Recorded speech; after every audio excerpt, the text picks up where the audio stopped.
Zenide maiteok, gaurko jaunaren bataioaren ospakizun honetan 3 protagonista aurkitzen ditugu.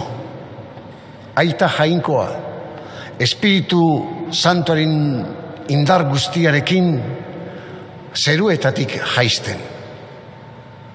Nazareteko Jesus, Jordan ibaian Joanek bataiatzen, eta 3. protagonistak gu apostoluekin bataiatuak izan geranok, gertatzen ari den guzti hori sinismenez aitortzen. Aitortzen bai, zenide maiteok. Izan ere, gaurko evangelioak argi eta garbi adierazten digu. Evangelioak fededunen aitortza bate direla. Sinismenetik irakurri behar ditugula sinismen guztiarekin idatziak izan ziren evangelioak. San Mateok esaten digu alde batetik Jordanen gertatu zena. Bere begiek ikusi zutena. Alegia Jesus Jordan ibaian Joanek bataiatu zuela. Baina horrekin batera, begiak ikusi ez zutena ere, kontatzen digu San Mateok. Jesus Espiritu Santuaz bete-betea ikusi zutela. Eta bigarrengo gertakizun hau simbolo batzuen bitartez adierazten digute. Lege zaharrean agertzen diren simbolo ederrekin. Han ikusten dugu nola Zion mendian Moisesek ikusi zuen jauna zu baten barruan indartzu jaisten mendigainera. Han ikusten dugu baita ere Noaren arkara uholdearen ondoren uso bat jaisten. Pakearen usoa. Simbolo horien bitartez, San Mateok ez digu Jesus bataiatua izan zela bakarrik esaten. Bere sinismena ere aitortzen digu, bataiatzen den Jesus hau nor den, bere sakontasun guztian azaldu nahirik. Jordan ibaian gertatu zena begiek bakarrik ikusi zuten. Bigarrengoa, aitortza hau, Jesus nor den sinismenak bakarrik ikusten du. Eta sinismenak ikusi zuena, Jordaneko bataioan benetan dela, gure sinismenaren oinarria esaten digu San Mateok. Jesus Jainkoaren semea dela, nere maitea. Jainkoak bere barnetik esaten diona nere seme maitea. Eta Espiritu Santuaz betea. Hori aitortu egiten du San Markosek o San Mateok bere simbolo ederrauekin. Hau da, Elizak ere adierazi nahi diguna. Gabon festa guztiak labur bilduz jaunaren bataioa ospatzerakoan. Apostoluek Pasko goizean sinistu zutena. Horixe bera da gaur Jordan ibaian aitortzen dutena. Nazareteko Jesusek bere bizitzan egin zituen gauza harrigarriak eta esan zituen parabolak eta agertu zen gizaki persona jator ura Espiritu Santuaz beterik zegoela, Jainkoaren semea zelako. Eta hau da zenide maiteok gaur ospatzen duguna. Hau da gure sinismenaren mamia. Sinesten dugula gizon honengan, Jesusengan, Espiritu Santua agertzen zaigula. Jainkoaren aurpegia agertzen zaigula. Jesusek egin zuen guztia Espiritu Santoren egintzak direla. Eta hitzak, jangoikoak berak esanak direla. Eta hau dena, testigo haiek, apostoluek, ez zuten bat-batian ikusi.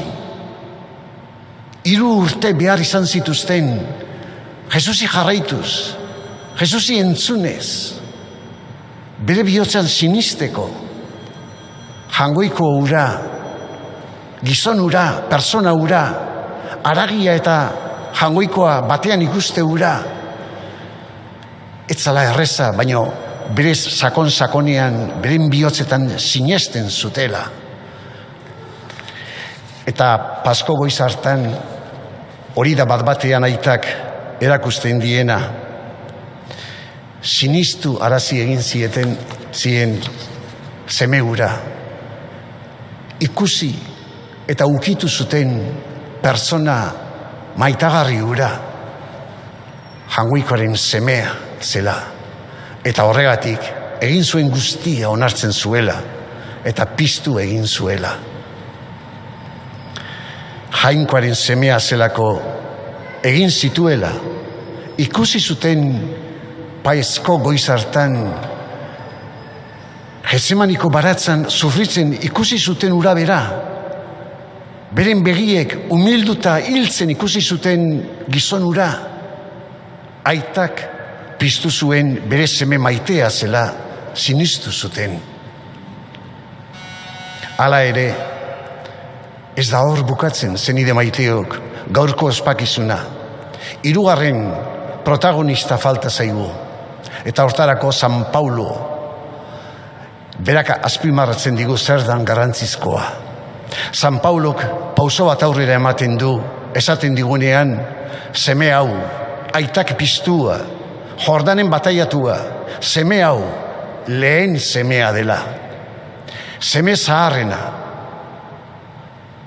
Gu guztiok, bataiatuak izan geran guztiok, aita beraren seme gerala. Espiritu Santuaz beterik gaudela.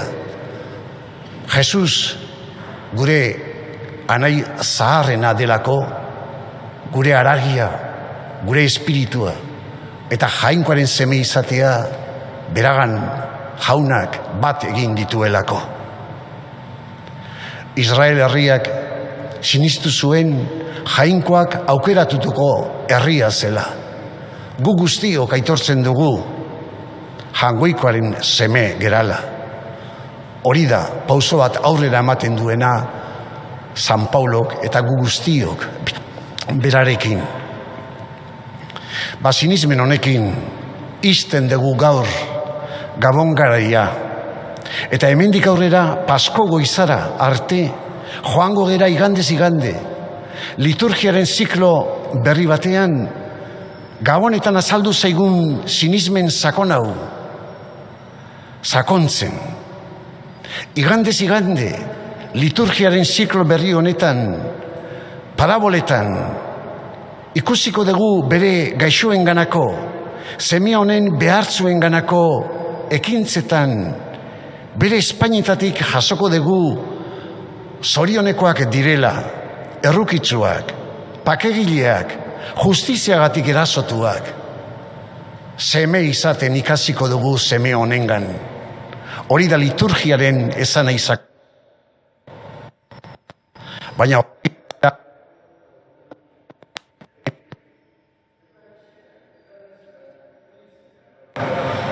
ez gerala gizon eta emakume xumeak bakarrik. Batzutan egarrez, beste batzuetan pozik, ez gera hori bakarrik. Baizik eta bataiatuak izan diren kristauak gerala. Gure bihotzetan sinesten eta entzuten dugunak, hau da nere semea, nere alaba, nere maitea. Jesus semearekin batera bataiatuak izan geralako.